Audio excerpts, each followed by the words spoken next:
ትንሣኤከ ለእለ አመነ ትንሣኤከ ለእለ አመነ ብርሃነ ከፈኖ ዲቤነ ብርሃነ ከፈኖ ዲቤነ።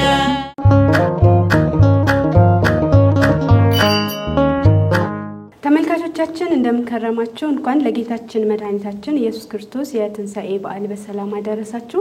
እንግዲህ በቅድስት ቤተክርስቲያናችን አስተምህሮ መሰረት ከሰባቱ የአዋጅ አጽዋማት መካከል አንዱ የሆነው እንዲሁም ጌታችን መድኃኒታችን ኢየሱስ ክርስቶስ ጾሞ የመሰረተው የጾምን ስርዓት ለሰው ልጆች የሰራበትን የአብይ ጾምን ጾመን የጌታችን የመድኃኒታችን የኢየሱስ ክርስቶስን ሕማማቱን አስበን በትንሣኤው ብርሃን ደምቀን እንሆ ዛሬ ለዳግም ትንሣኤው ዕለት ደርሰናል። በድጋሚ እንኳን ለዳግም ትንሣኤው በዓል በሰላም አደረሳችሁ ለማለት እንወዳለን። በአቡ ቀለምሲስ ሚዲያችን በዛሬ የዳግም ትንሣኤ በዓል ዋዜማ መሰናዷችን አንድ እንግዳ ጋብዘን ከናንተ ጋር ቆይታ ለማድረግ ወደናል። የዛሬ እንግዳችን መላከ ሰላም ቆሞስ አባ ወልደ ጊዮርጊስ ከተማ በደብረ ምጥማቅ ጻድቃኔ ቅድስት ማርያም ገዳም አስተዳዳሪና እንዲሁም በሰሜን ሸዋ ሀገረ ስብከት የገዳማት ክፍል ኃላፊ ናቸው። መላከ ሰላም በቅድሚያ እንኳን ለጌታችን መድኃኒታችን ኢየሱስ ክርስቶስ የትንሣኤ በዓል በሰላም አደረሰዎት። እንኳን ሁላችንን ማውራ ደረሰን። መልካም እንግዲህ የዳግም ትንሣኤ በዓል ዋዜማን ከኛ ጋር አብረን ቆይታ እንድናደርግ ስንጋብዞ ፈቃደኛ ሆነው አብረውን ስለተገኙ እጅግ አድርገን እናመሰግናለን። እሺ እኔም አመሰግናለሁ። የዳግም ትንሣኤን የመሰሉ ጥያቄዎችን እያነሳን ቆይታ የምናደርግ ይሆናል ማለት ነው። ቀጥታ ግን ወደ ጥያቄዎቻችን ከመግባታችን በፊት እስኪ መላከ ሰላም ቆሞስ አባ ወልደ ጊዮርጊስ ማን ናቸው በአጭሩ ቢያስረዱን? እሺ አመሰግናለሁ። ብዙ ጊዜው በገዳም ነው ያሳለፍኩት። በዚሁ በሰሜን ሸዋ ሀገረ ስብከት በእንዛሮ ወረዳ ጀር ስላሴ ቅድስት ስላሴ አንድነት ገዳም፣ ሰቃ መድኃኔዓለም ገዳም እና በደብረ ሊባኖስ በትምህርትም ያው በገዳም በመናኔም በእነዚህ ገዳማት ነው ብዙ ጊዜ ያሳለፍኩት። ከዛ ደግሞ ወደ ጉራጌ ሀገረ ስብከት አሁን ምስራቅ ጉራጌ ወደሚባለው ሶዶ ቀራኔው መድኃኔዓለም በሚባለው ቦታ ያው እዛ በትምህርትም በማስተማርም በኃላፊነትም ያው ብዙ አመታትን በዛ አሳልፌያለሁ። አሁን ደግሞ እዚህ በታላቋ ገዳም በጻድቃኔ ቅድስት ማርያም ገዳም ነው ያለሁት። በብፁዕ አባታችን በአቡነ ቀሌምንጦስ መልካም ፈቃድ ወደዚህ ኃላፊነት መጥቼ ያው በዚህ ገዳም ያው እያገለገልኩ ነው ያለሁት። እንዲሁም ደግሞ ሀገረ ስብከቱ የገዳማት ክፍል መምሪያ ኃላፊ ሆኜ ይህንንም ጭምር ያው እያገለገልኩ ነው ያለሁት በአሁኑ ሰዓት ማለት ነው። ለመግቢያ ያህል ስለ እርሱ ይህን ያህል ከነገሩን አሁን ቀጥታ ወደ ጥያቄዎቻችን እንሄዳለን። እንግዲህ ወቅቱ ያው የትንሣኤ ወቅት ነው፣ የዳግም ትንሣኤ ዋዜማም ነውና እንደው ግን ትንሣኤ ማለት ምን ማለት ነው? ትንሣኤ የሚባለውስ ከመቼ እስከ መቼ ያለው ጊዜ ነው በሚለው ጥያቄ እንነሳ። እሺ ትንሣኤ ማለት ያው ተንሳ ተነሳ ካለው የግዕዝ ቃል የሚወጣ ነው። ቃሉ መነሳትን ነው የሚያመለክተው። ይህ እንግዲህ የጌታችን ኢየሱስ ክርስቶስ አሁን እኛ ትንሣኤ ብለን የጌታችን ኢየሱስ ክርስቶስን ትንሣኤ ስናከብር ደግሞ ልዩ ነው። በለቅሶ የነበሩት በሐዘን ለነበሩት ሁሉ ትልቅ ደስታን የፈጠረ ነው። ምክንያቱም ኢየሱስ ክርስቶስ እንግዲህ መከራ ሲቀበል ሲገረፍ ሲወድቅ ሲነሳ ያን ሁሉ ሲያደርግ ሰንብቶ ከዛም ተሰቅሎ ሞቶ ተቀብሯልና በዛን ጊዜ ደቀ መዛሙርቱ ሌሎችም ስለሱ ነበር የሚያስቡት እና ይህ ትንሣኤ ደግሞ ከሞተ በኋላ ጌታ ኢየሱስ ክርስቶስ ሞትን ድል አድርጎ መነሳቱን የምናከብርበት ነውና ልዩ ነው።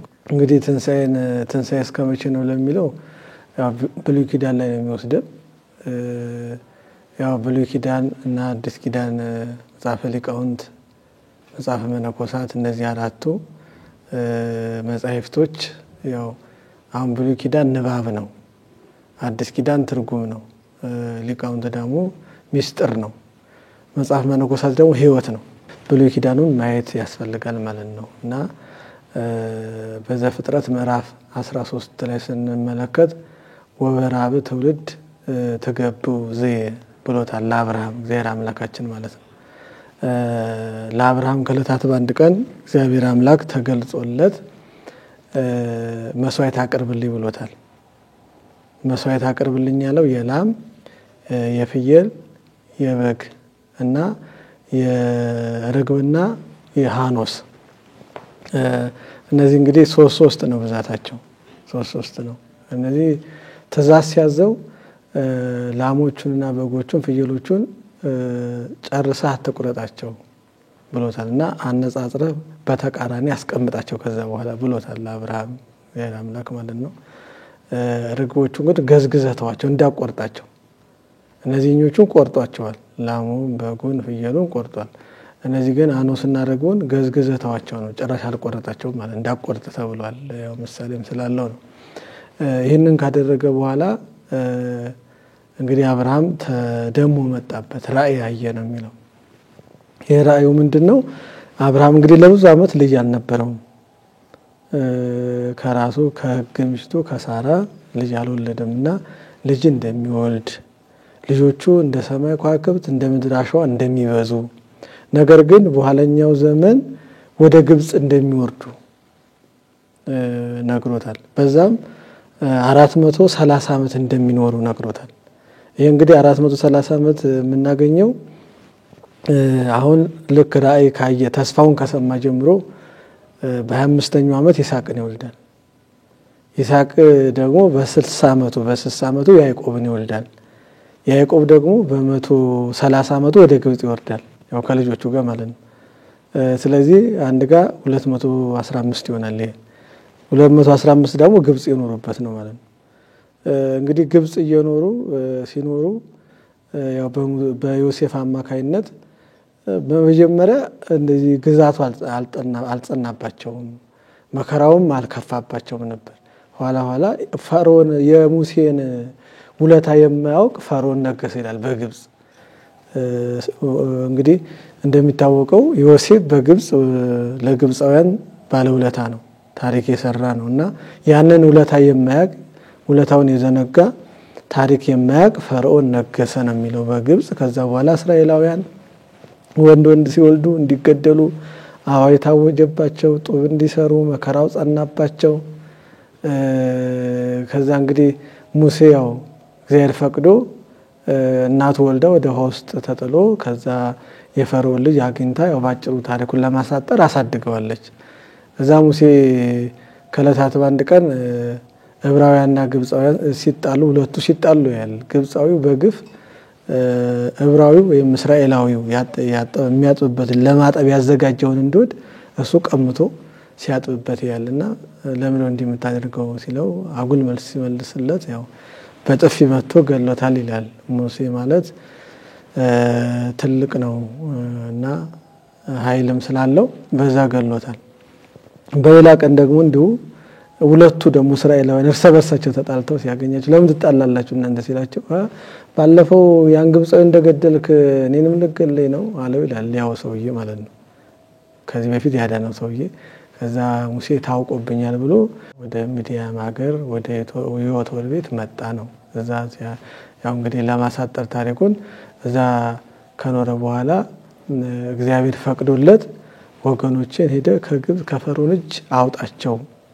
ምክንያቱም በጣም መከራው ጸንቷል። ወደ እግዚአብሔር እያለቀሱ ነው። የአብርሃም ቃል ኪዳን የይስሐቅ እና ያዕቆብ ቃል ኪዳን ይጠብቃቸው ነበር፣ እስራኤላውያን ያጸናቸው ነበር በችግር ውስጥም ቢሆኑና ሙሴን ላከው ነው ባጭሩ። ከዛ ፈርዖን ገብቶ ወደ ፈርዖን ቤት ሕዝቤን ለእግዚአብሔር ሕዝቤን ወገኖችን ልቀቅ ብለዋል ቢለው ያው ሊለቅ አልቻለም። ውሃው እንደማድርጎ አሳይቶታል፣ በትሩን እባብ አድርጎ አሳይቶታል፣ ብዙ ምልክት አሳይቶታል እስከ 9 ድረስ ያሉትን ማለት ነው። 10ኛ ከዛ እግዚአብሔር ለሙሴ የግብጻውያንን ሙሉ በኩራቸውን ላጠፋ ነውና ስለዚህ የእስራኤላውያን በኩር እንዳይሞት ዓመት የሞላው በግ ጥፍሩ ያልዘረዘረ ቆዳው ያላረረ ቀንዱ ያልከረከረ በግ ያለው ከመንጋው የሌለው ገዝቶ ይሄንን አርዶ በመቃነ መድረኩ ላይ ደሙን ይቀቡት ብሎ አዘዘው ማለት ነው እግዚአብሔር አምላክ። እንግዲህ ይህንንም በግ ከታረደ በኋላ ሲበሉ 7 10 12 ሆነው ይብሉት። ሲበሉም በችኮላ እንዲበሉ ያው ታዘዋል ማለት ነው። ከዛ ያ መቃነ መድረኩ ላይ ተቀባው እንደሚያመላከ ሞት የግብፃውያንን የበኩር ከንጉሱ ልጆች ጀምሮ ሁሉንም ሲያጠፋ ወደ እነሱ ወደ እስራኤላውያን ወዳሉበት ሲመጣ ያንን አይቶ ይመለሳል ብሎ እግዚአብሔር አምላክ አዘዘው እና እግዚአብሔርም የግብፃውያንን በኩር ሁሉን አጠፋ ከእንስሳት ጀምሮ ሁሉንም ማለት ነው። እስራኤላውያን ግን ጠበቃቸው ማለት ነው። እና እንግዲህ ይሄ የተደረገው መቼ ነው? ሚያዝያ 14 ነው። ሚያዝያ 14 ነው የተደረገው።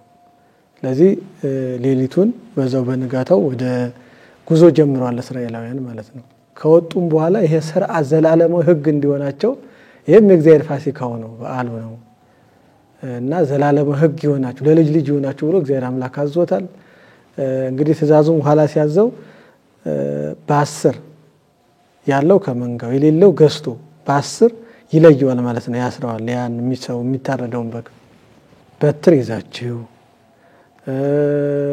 ኮፌታችሁን ማለት ኮፍያችሁን አጥልቃችሁ በትራችሁን እንደያዛችሁ ጫማችሁን ተጫምታችሁ በችኮላ ብሉት ብሎታል። ይሄ እንግዲህ እስራኤላውያን የመጀመሪያው ፋሲካ የሚባለው በእስራኤላውያን ይሄ ነው ማለት ነው። የሚያዝያ ወር ሰርቅ ባደረገች በ10 ይሄም ልክ 12 ሰዓት ተኩል አካባቢ ነው የሚከናወነው። እስከ 1 ሰዓት ማለቅ አለበት። 2 እጅ ብርሃን 1 እጅ ጨለማ ሆኖ ነው የሚሰዋው ማለት ነው። ልክ የማለት 12 ሰዓት ተኩል ነው እስከ 1 ሰዓት ድረስ ይጠናቀቃል ማለት ነው በዓሉ። በእንደዚህ ሁኔታ እንዲያከብሩ ታዘዋል። ከዛ ቀጥለው 7 ቀን ምን ያከብራሉ? ይህንኑ የፋሲካውን በዓል ቂጣ እየበሉ ያልቦካ ቂጣ እየበሉ ያከብራሉ ማለት ነው። ስለዚህ ከዛ የመጣ ነው። እኛም አሁን ትንሣኤ ከእሑድ ጀምረን እስከ እሑድ እስከ ሳምንት ድረስ የምናከብረው ይህንን ይዘን ነው ማለት ነው። ግን አከባበሩ ይለያል። እሑድ ተነሳ ጌታችን ኢየሱስ ክርስቶስ እስከ ዳግም ትንሣኤ ድረስ በልዩ ሁኔታ ትንሣኤውን የምናከብረው ይሄ ነው ትንሣኤ የሚባለው ማለት ነው። ግን 50ው ፋሲካ ያው በልዩ ሁኔታ ነው የሚከበረው። ቅዳሴውን ጠዋት ነው እንደሚታወቀው። አይለቀስም፣ አይታዘንም፣ በደስታ ነው የምናከብረው።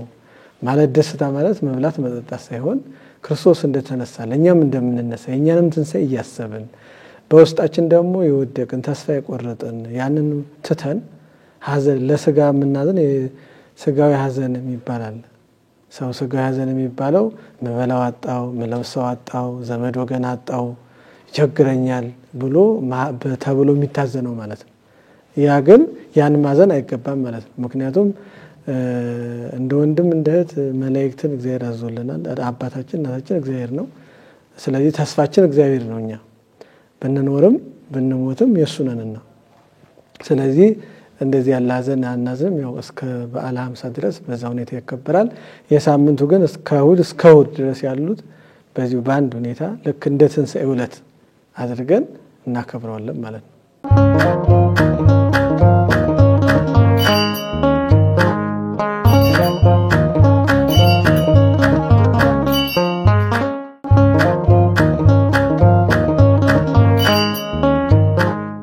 መልካም እንግዲህ ትንሣኤ ማለት ምን ማለት ነው፣ እስከ መቼ ነው የሚከበረው የሚለውን በሰፊ በጥሩ ሁኔታ አብራርተውልናል። እናመሰግናለን።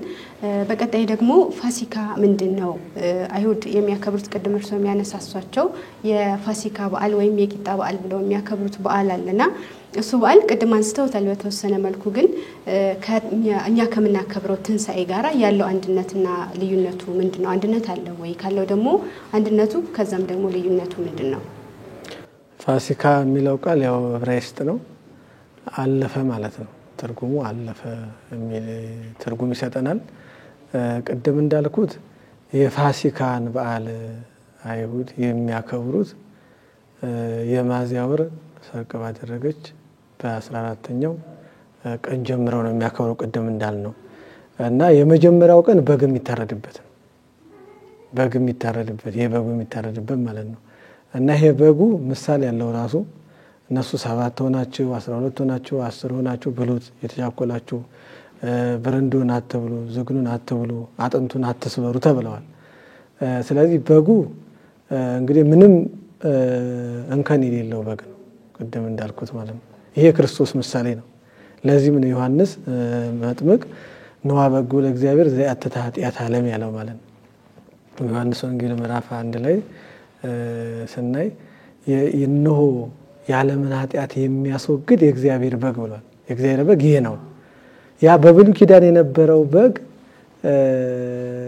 እንግዲህ ተሰውቶ በሊቀ ካህናቱ አማካኝነት ኃጢአት ሲሰራ ሲበድል እግዚአብሔር ሲርቅ የኃጢአት አለ መስዋዕት ያን ይዞ ሄዶ ይሰዋለታል በዛው ኃጢአቱ ይሰራያል በስጋው ያለው ማለት ነው ይሄኛው ግን የፋሲካው በግ የተለየ ነው ይሄ ምሳሌ የክርስቶስ ምሳሌ ነው በጉ ስለዚህ 7 ሆናችሁ ማለት 7 በእነሱ ፍጹም ነው እስመ ሁልቆ ሳብዕ ፍጹም ውእቱ በኀበ ዕብራውያን ይላል የ7 ቁጥር በዕብራውያን ፍጹም ነው 12 ሆናችሁ ማለት ለጊዜው 12ቱ ነገድ ናቸው የያዕቆብ ልጆች 12ቱ ማለት ነው 12ቱ ነገድ ናቸው ይሄን የሚተገብሩት ፍጻሜ ደግሞ ይሄ አዲስ ኪዳኑ በ12ቱ ሐዋርያት አዲስ ኪዳኑ የቁርባን ምስጢር ወይ ምስጢረ ቁርባን በ12ቱ ሐዋርያት እንደሚጀምር ሲያጠይቅ ነው ማለት ነው 10 ማለት ደግሞ በእኛ ፍጹም ነው ስለዚህ ጫማ የተባለ ወንጌል ነው ምግባር ወንጌል ይዛችሁ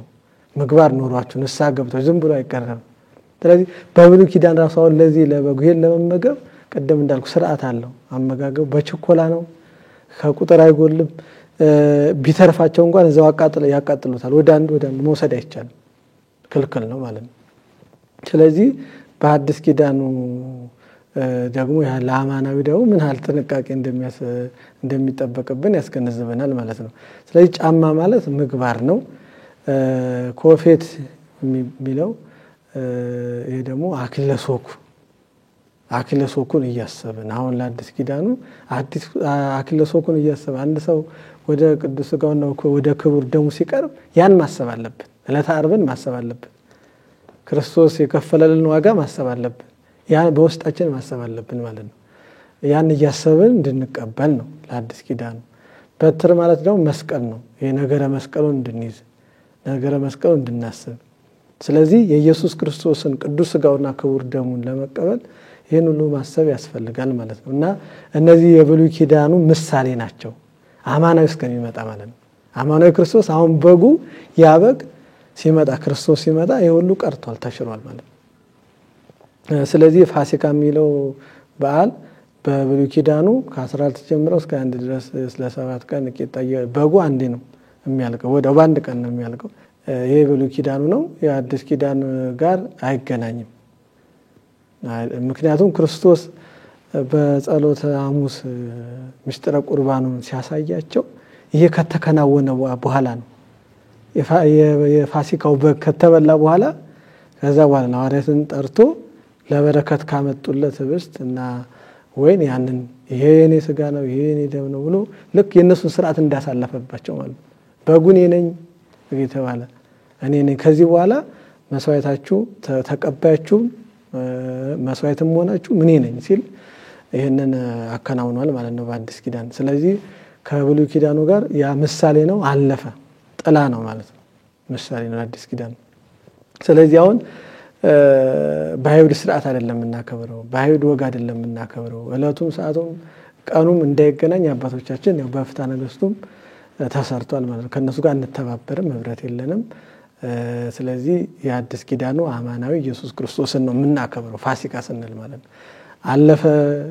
የኃጢአታችን መርግ በአዳምና በሔዋን በኩል የመጣው መርገማችን ኃጢአታችን የፍዳው ኃጢአት አለፈ ስለዚህ ያን ደመሰስክልን አጠፋልን ተነሳልን ብለን ስለሆነ የምናከብረው ስለዚህ ከአዲስ ኪዳኑ ጋር የብሉይ ኪዳኑ አከባበር አይገናኝም ማለት ነው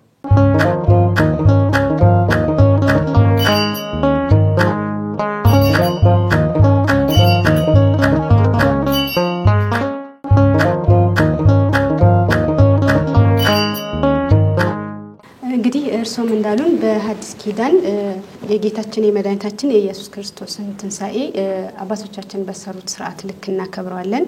ከፋሲካ ዕለት ጀምሮ እስከ ዳግም ትንሣኤ ያለውን ዕለትም ሊቃውንት ቅድም እርሶም እንደነገሩን እንደ አንድ ይቆጥሩታል። እንደ አንድ ትንሣኤ ቀን ተደርጎ ነው የሚከበረው። ዕለታቱም ከሰኞ እስከ እሁድ ድረስ ያሉት ዕለታትም ከትንሣኤ ጀምሮ የየራሳቸው ስያሜ አላቸውና እስኪ እሱን ደግሞ ያብራሩልን። እንግዲህ ያው እሁድ ያው ጌታችን ኢየሱስ ክርስቶስ የተነሳበት ነው። አዳም ከነ ልጆቹ ያችን ዕለት በጣም በተስፋ ይጠብቃት ነበር።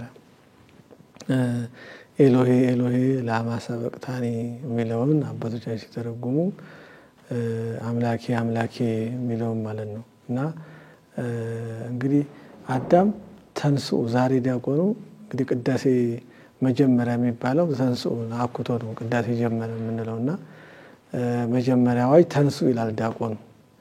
ልክ የዛ ምሳሌ ማለት ነው። አዳም በሲኦል እያለ በነፍስ በአካለ ነፍስ ነፍሳትን ሙሉ ለሙሉ ተንሱ ቀኑ ደርሷል፣ ተስፋችን ደርሷል። ምክንያቱም እችን ተስፋ አባቶች ከአዳም ጀምሮ በጥንቃቄ ይህንን መረዳት ያስፈልጋል። በጥንቃቄ ሲያዋት ያችን ዕለት ያችን ሰዓት ሲመኟት ነበር አባቶቻችን እና ያቺ ቀን ስለደረሰች አዳም ያን ተረድቶ ተነሱ ብሏቸው ቆመው ነፍሳት ይጠባበቁ ነበር ከዛ ከመከራ ለመውጣት ከሲኦል ለመውጣትና ኢየሱስ ክርስቶስ 11 ሰዓት ላይ ወርዶ ሰላም ለኩልክሙ ሰላም ለሁላችሁ አስታረቅኳችሁ ሲላቸው በዛን ሰዓት ሁሉም ማለት ነው ሁሉም ነፍሳት በሲኦል ያሉት ወጡ ነው። አውቶ ጌታችን ኢየሱስ ክርስቶስ በደብረ ቅዱስ ለ3 ቀን 3 ዓመት ከ3 ወር ያስተማረውን ወንጌል 3 ቀን አስተማራቸው ነው የሚለው። እንግዲህ እሱ ባወቀ ማለት ነው 3 ቀን አስተምሯቸው ሰኞ ማይዶት ይባላል። ልክ አዳም በሰርክ ነው የወጣው በዛው በወጣበት ነፍሳትን ወደ ገነት እንዲገቡ አደረጋቸው ነው። ማይዶት ማለት መሸጋገሪያ ማለት ድልድይ ማለት ነው። ስለዚህ ማይዶት የምንለው ሰኞ ማይዶት ይባላል። ማይዶት ማይዶት ማለት መሸጋገሪያ ነው። ለምን ተባለ ከተባለ ነፍሳት ከሲኦል ወጥተው በደብረ ቅዱስ ለ3 ቀን ቆይተው ጌታ ኢየሱስ ክርስቶስ ያስተምራቸው አዲስ ኪዳንን ሲያስረዳቸው ሲያስተምራቸው ከቆየ በኋላ ወደ ገነት ያስገባቸውን ለማሰብ ሊቃውንቱ ሰኞን ማይዶት ብለውታል ማለት ነው። ማይዶት የምንለው ለዛ ነው። ማይዶት ማለት መሸጋገሪያ መሸጋገር ማለት ስለሆነ ማለት ነው።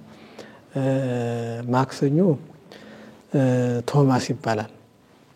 ቶማስ እንግዲህ ቶማስ ከ12 ሐዋርያት አንዱ ነው። ከጌታችን ከኢየሱስ ክርስቶስ ቅዱሳን ሐዋርያት አንዱ ቅዱስ ቶማስ ነው። ይሄ የሚታሰብበት ነው። ቶማስን የምታስብበት ነው ቤተክርስቲያን። እንግዲህ ቶማስ መጀመሪያ ሐዋርያት የኢየሱስ ክርስቶስ ትንሣኤውን ሲረዱ እሱ አልነበረም። ኋላ ግን ያው እግዚአብሔር አምላክ ተጠራጥሮ ያው አስረድቶታል ትንሣኤውና ይሄንን የምናስብበት ነው። ይሄንን የምናስብ በጣም የሚገርም አባቶቻችን እንደው ይህን ትንሣኤውን በመብል በመጠጣት በመደሰት እኛ መደሰት የምናስበው ሰዎች ስናስብ መልበስ ማጌጡን መብላት መጠጣቱን ያንን ነው የምናስበው። ይሄ መንፈሳዊ ደስታ ነው። መንፈሳዊ ደስታ ነውና ይሄንን እንድናስበው በዚህ ሰዓት ቶማስን እንድናስብ አባቶቻችን አዘውናል እና ቶማስ ይባላል ማክሰኞ ማለት ነው። ረቡዕ ደግሞ አልዓዛር የሚባለው በዮሐንስ ወንጌል ምዕራፍ 11 ላይ ታሪኩ ይገኛል። ኢየሱስ ክርስቶስ ቤተሰብ ነው። ቢታንያ አካባቢ ነበረ። ኢየሱስ ክርስቶስ ወደ ቢታንያ ሲሄድ የሚያርፍበት ቤት ነው። ኢየሱስ ክርስቶስ ደቀ መዝሙር ነው። እህቶቹ ማርታና ማርያም ይባላሉ። እና እንግዲህ ሞተ ነው የሚለው አልዓዛር ሞተ። ኢየሱስ ክርስቶስ በዛን ሰዓት በስጋ ከነሱ ጋር ነበር። ስለዚህ ማርታና ማርያም እህቶቹ በጣም አለቀሱ ነው አዘኑ። እና ኢየሱስ ክርስቶስ አልነበረ ሞቶ ቀበሩት ነው። በአራተኛው ቀን ኢየሱስ ክርስቶስ ወደ ቢታንያ ሲመጣ እነ ማርታ ሲያለቅሱ አይተው እኔ ለምን ታለቅሳላችሁ? አልዓዛር ሞቷል። የት ነው የተቀበረው? ይሄ ማለት ኢየሱስ ክርስቶስ የማያውቅ ሆኖ አይደለም፣ ስጋን እንደተዋሃደ ሊያጠይቅ ነው። የት ነው ያለው መቃብሩ ብሎ አልዓዛርን ከ4 ቀን በኋላ አስነስቶታል ማለት ነው። ስለዚህ አልዓዛር የሚባለው ለዚህ ይሄን ነው የምናስበው ማለት ነው። አልዓዛርን እናስባለን። ኢየሱስ ክርስቶስ ያደረገውን ታምር በዚህ ዕለት እናስባለን ማለት ነው። ሐሙስ ደግሞ አዳም ይባላል። እንግዲህ አዳም አባታችን ያው እንግዲህ ሌላውን በመፈለግ ሌላ ነገር በመፈለግ በመጣበት ኃጢያት በደል ወደዚህ ምድር ወርዶ ለ100 ዓመት አለቀሰ ነው የሚለው አባቶቻችን። አለቀሰ፣ አዘነ። በጣም የአዳም አዘኑ የተለየ ነው።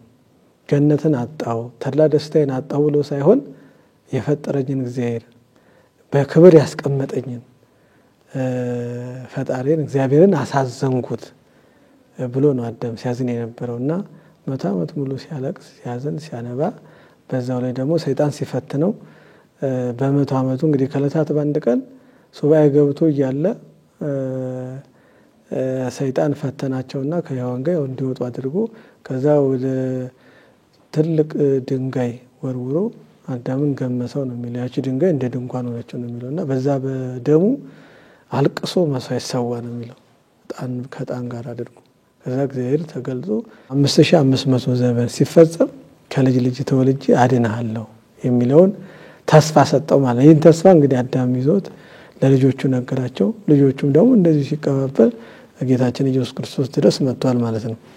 ስለዚህ ይሄንን ነው የምናስበው ማለት ነው። ሐሙስ የአዳም ሐሙስ የሚባለው ለዚህ ነው። ዓርብ ቤተክርስቲያን ይባላል ማለት ነው። እንግዲህ ቀደም እንዳልነው ጌታችን ኢየሱስ ክርስቶስ የሐሙስ 3 ሰዓት ነው ያዙት። ሐሙስ ከምሽቱ 3 ሰዓት ይዘው ወደ ቀያፋ ወደ ሐና ወስደው ቀያፋ ወደ ሐና ሐና ወደ ቀያፋ እያመላለሱ ከጠዋት ደግሞ ወደ ጲላጦስ ወስደውታል።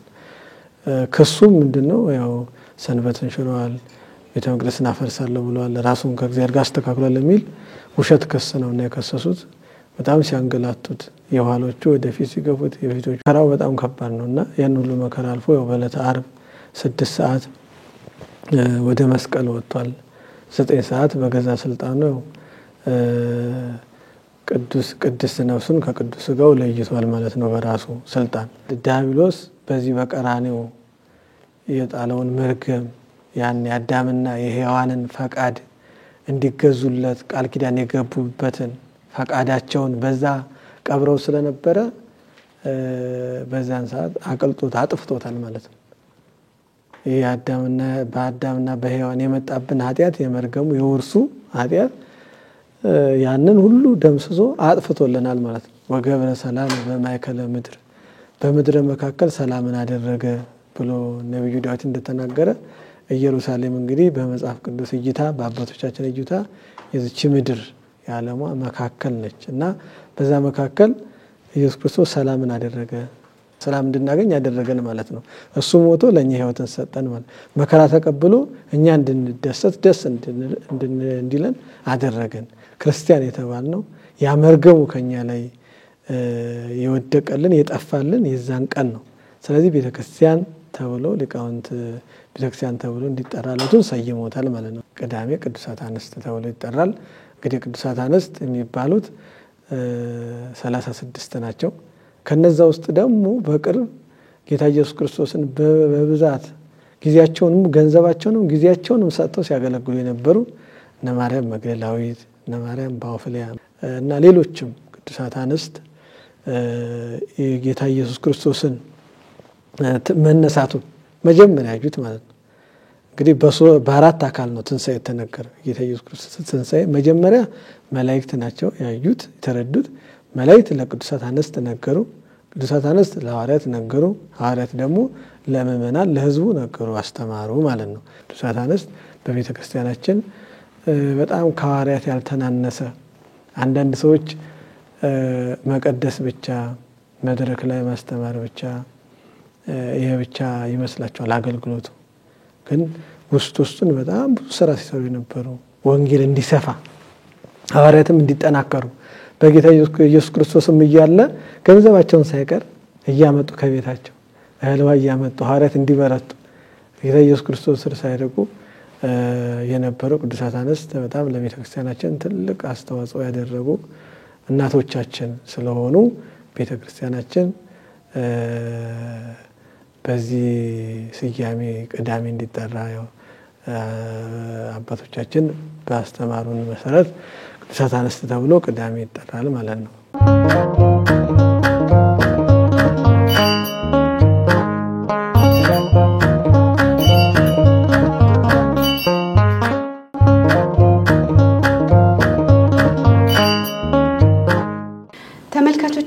የዳግም ትንሣኤን በዓል ምክንያት በማድረግ ከመላከ ሰላም ቆሞስ አባ ወልደ ጊዮርጊስ ከተማ በደብረ ምጥማቅ ጻድቃኔ ቅድስት ማርያም ገዳም አስተዳዳሪና በሰሜን ሸዋ ሀገረ ስብከት የገዳማት ክፍል ኃላፊ ጋር እያደረግን ያለነው ቆይታ አሁንም እንደቀጠለ ነው። ከሰኞ እስከ ቅዳሜ ያሉትን ቀናት አብራርተውልናል።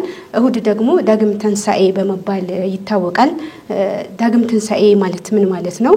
በትንሣኤ ሳምንትስ የሚከበርበት ምክንያት ምንድነው? ዳግም ትንሣኤ የሚባልበት ምክንያት በመጀመሪያው እሁድ የትንሣኤ ዕለት ያው ለሐዋርያት ፈርተው ቤታቸውን ዘግተው በደንብ ከውስጥ በደንብ አድርገው ሰው እንዳይከፍትባቸው ተዘጋጅተው በቤት ውስጥ ነበር። ፍርሃት ስለነበረ ማለት ነው። አይሁድን ፈርተው ምክንያቱም የሱ አጋዥ እንግዲህ አዋጅ አውጀዋል ለአይሁዳውያን ኢየሱስ ክርስቶስን የተከተለ እንደሚሞት እንደሚጠፋ አዋጅ አውጀዋል እና ኢየሱስ ክርስቶስን መከራ እንግዲህ በተወሰነ መልኩ አይተዋልና ሲወስዱት ከነሱ ነጥለው ፈርተዋል። ፍርሃት ገና መንፈስ ቅዱስ ስላልወረደላቸው ፍርሃት ስለነበረ ቤታቸውን በደንብ አድርገው ቆልፈው ከውስጥ ተቀምጠው ነበር።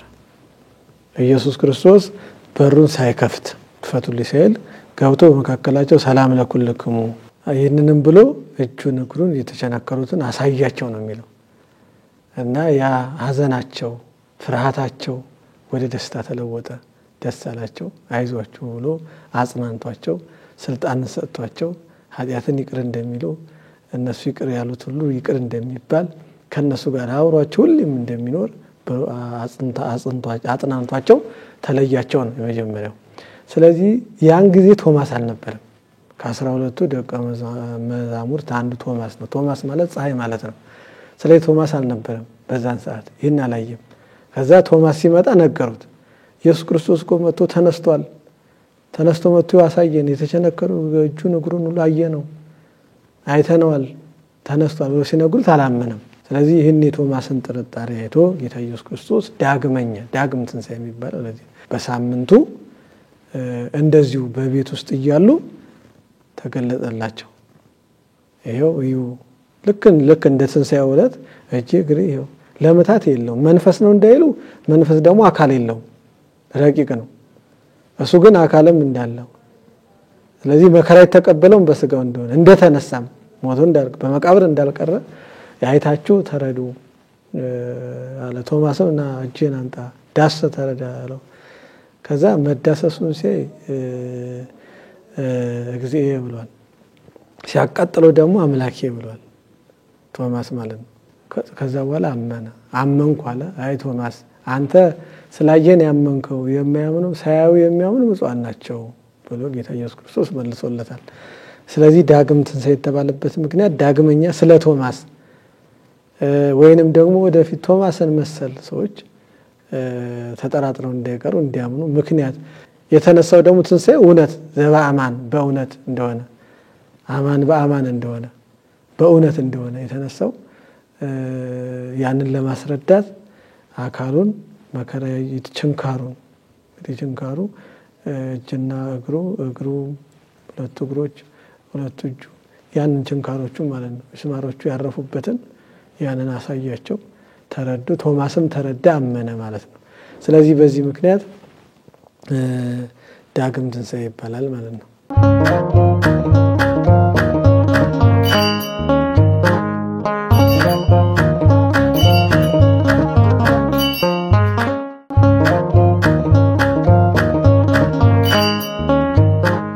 ጌታችን መድኃኒታችን ኢየሱስ ክርስቶስ ከተነሳ በኋላ በስምንተኛው ቀን በሳምንቱ እሁድ በዝግ ቤት ለሐዋርያት እንደተገለጠ ነግረውናል። ሊቃውንት ዳግም ትንሣኤ ያሉበት ምክንያት ይኖራቸው ይሆን ወይ? በዝግ ቤት የመገለጡ ነገር ለምንድን ነው እንደ ዳግም ትንሣኤ የተቆጠረው? ትንሣኤውን መልሶ ስላሳያቸው ነው። መነሳቱን የትንሣኤው እንደተነሳ ሞቶ እንዳልቀረ መልሶ ስላሳያቸው ነው ዳግም ትንሣኤ የሚባለው ማለት ነው። እንግዲህ ይሄ ቀደም እንዳልኩት የኢየሱስ ክርስቶስ ትንሣኤው በስጋ አምላክ እንደተነሳ ያው ወደ መቃብር የወረደው ስጋ የተቀበረው ስጋው ዮሴፍ ኒቆዲሞስ የገነዙ ስጋው እንደተነሳ ዳግመኛ ስለ ቶማስ ማለት ነው ስለ ቶማስ ለሐዋርያት ጭምር ለሐዋርያት ሁለተኛ ስለተገለጠላቸው ለሐዋርያት ሁለተኛ ነው የሚሆነው ስለዚህ ዳግም ማለት ደግሞ ሁለተኛ ዳግም ማለት ሁለተኛ ማለት ነው ያን የቶማስን ጥርጣሬ ስላራቀ ያዩት እይታ ደግሞ ያው ነው ተመልሶ ልክ ሁለት የመጀመሪያው ትንሳኤለት ያዩትን ነው መልሶ ያሳያቸው ማለት ነው የመለሰላቸው ስለዚህ ይሄን ያደረገበት ደግሞ ፍርሃትን ለማራቅ ተስፋ እንዳይቆርጡ ማለት ነው ተስፋ ቆርጠው ነው ያሉት በጣም ከባድ ነው በመከራ ውስጥ ሆነው ያ ሁሉ እንግዲህ አብሯቸው ሲራቡ የሚያበላቸው ሲጠሙ የሚያጠጣቸው ሲሞቱ ሲታሙ የሚፈውሳቸው አምላክ ያን ሁሉ ታምር ያደረገላቸው አምላካቸው መድኃኒታቸው መምህራቸው ኢየሱስ ክርስቶስ ከነሱ ተለይቶ ስላለ በጣም ፍርሃት ውስጥ ነው ያሉት ድንጋጤ ውስጥ ነው ያሉት ችግር ውስጥ ነው ያሉት ወከስ ውስጥ ነው ያሉት ያንን ደግሞ ከነሱ የሚያረቀው በዚህ ነው በዝግቤ ዝም ብሎ በር ሳይከፍት አንኳኩቶ ክፈቱልኝ ሳይል መግባቱ የማይጨበጥ የማይዳሰስ ዘላለማዊ እንደሆነ አምላክነቱ ረቂቅነቱ ሲያሳይ ነው ማለት ነው ይሄን ወጅና እግሮቹን ደግሞ ማሳየቱ በስጋው መከራ እንደተቀበለ ለቅዱስ ጴጥሮስ ሞተ በስጋ ወሐይ በመለኮት ይላል በስጋው ሞተ አሁን መከራ ተቀበለ ስንል በስጋ ለስጋ ነው የሚነገረው ቅዱስ ቄርሎስ ይህን ሲያስረዳ አንድ አንጥረኛ ብረቱን እሳት ውስጥ አስገብቶ ማጭር ሊሆን ይችላል መጥረቢያ ሌላም ሊሆን ይችላል ያን አስገብቶ ብረቱ ምን ይመስላል እሳት ይመስላል ያን አውጥቶ ይቀጠቅጠዋል የሚመታው ማን ነው በዛን ጊዜ የሚመታው ብረቱ እንጂ እሳቱ አይመታም ልክ እንደዚሁም አምላክ መከራ ሲቀበል ሲገረፍ ሲሰቀል ያ መከራ የተቀበለው በማን ነው በስጋው ነው ማለት ነው የስጋ ገንዘብ ነው ስለዚህ አምላክ እንደሆነ ዘላለማዊ እንደሆነ ሲያጠይቃቸው በዝግ ቤት ገብቷል ያ ደግሞ ስጋው እንደተነሳ የተዋደው ስጋ በዛ ስጋ እንደተነሳ ያንን ሲያስረዳ ደግሞ ችንካሩን ያንን አሳይቷል ማለት ነው ስለዚህ የአምላክነቱን በደንብ ምስጢረ ስጋዌን የምንረዳበት በደንብ የምንረዳበት ማለት ነው ግር እንዳይለን አሁን አንዳንድ ጊዜ አምላክ ሰው ሆነ ፍጹም አምላክ ፍጹም ሰው ሆነ ስንል የቃል ገንዘብ ለስጋ ገንዘቡ ነው የስጋ ገንዘብ የቃል ገንዘብ ደግሞ ለስጋ ገንዘቡ ነው እዛው ነው ለዚህ ነው በእርጥቡ እንዲያደርጉ በደረቁ ማዩ እንዴት ያደርጉ ቢሆን ብሏል ቅዱስ ሉቃስ ሲጽፍ ይሄ ማለት ሩቅ ብእሲ ቢሆን ማለት ነው ሰው ቢሆን ያን አይችልም ያን መከራ አይችልም አያቋቋመው አምላክ ስለሆነ ነው አምላክ ስለሆነ ነው ነገር ግን መከራ ተቀበለ ስንል ተጠማ ስንል ተራበ ስንል ተኛ ስንል ይሄ በስጋ ነው ለስጋ ነው የሚነገረው ማለት ነው እና ስለዚህ አምላክ እንደሆነ ስጋን እንደተዋሃደ ሲያጠይቅ በዝግ ቤት ያው ክፈቱልኝ ሳይል ከፍቶ በራሱ ገብቶ በዛ ተገኝቶ ሰላም ለሁላችሁ ይሁን ብሎ ያው ፍርሃታቸውን ድንጋጤያቸውን አርቆላቸዋል ማለት ነው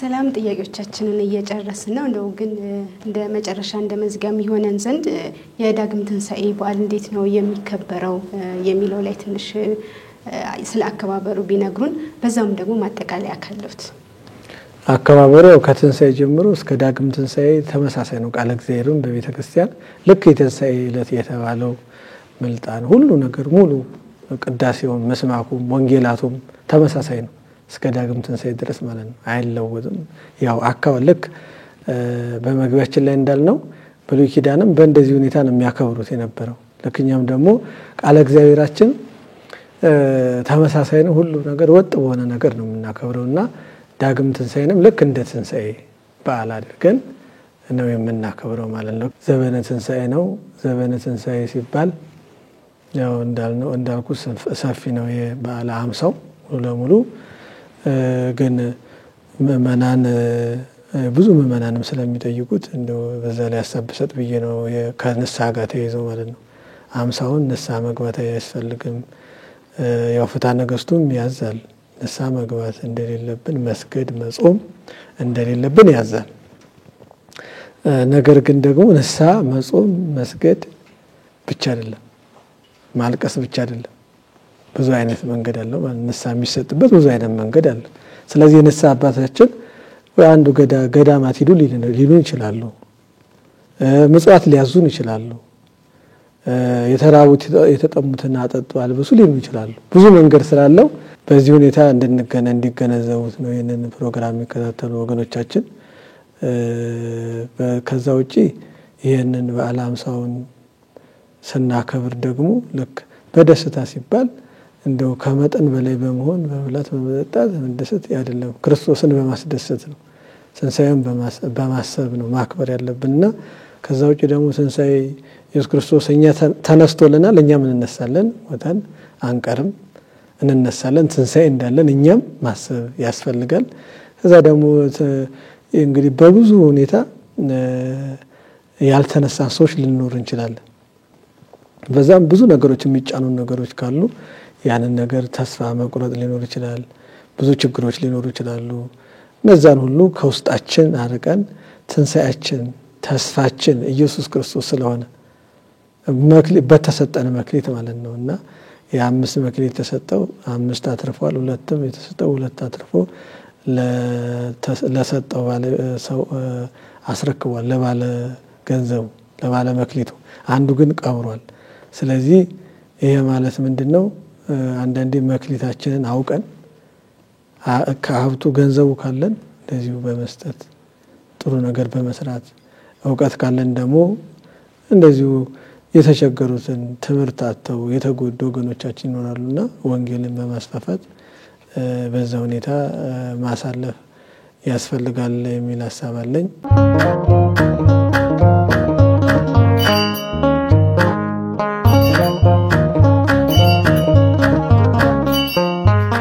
ተመልካቾቻችን የ2017 የዳግም ትንሣኤ በዓልን ምክንያት አድርገን ከመላከ ሰላም ቆሞስ አባ ወልደ ጊዮርጊስ ከተማ የጻድቃኔ ቅድስት ማርያም ገዳም አስተዳዳሪና በሰሜን ሸዋ ሀገረ ስብከት የገዳማት ክፍል ኃላፊ ጋር ስናደርግ የነበረው ቆይታ ስትከታተሉት የነበረውን ይመስል ነበረ። ሳምንት በተመሳሳይ ሰዓት በመሰል ዝግጅት እንጠብቃችኋለን።